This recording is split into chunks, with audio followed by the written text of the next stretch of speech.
Tout a commencé avec la ferme de Tossa.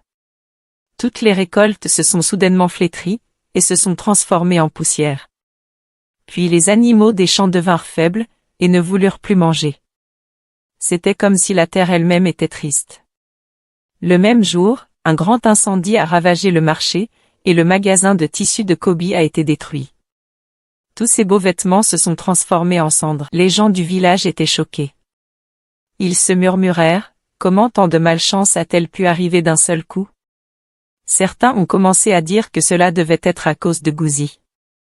Ils pensaient que peut-être, juste peut-être, Gouzi avait apporté cette malchance avec elle. C'était une idée idiote, mais la peur peut faire croire des choses étranges. Tossa et Kobi essayèrent de ne pas écouter les murmures. Ils aimaient Gouzi plus que tout, et savaient qu'aucun enfant ne pouvait apporter de tels problèmes. Mais à mesure que les choses allaient mal, même leurs amis les plus proches ont commencé à garder leur distance. Les sourires chaleureux qu'ils voyaient dans le village, se sont transformés en regards inquiets. Kobi commença à penser, peut-être qu'il y avait quelque chose de plus, quelque chose de sombre dans la pierre à souhait, de la vieille femme près du ruisseau dont elle ne connaissait pas l'existence.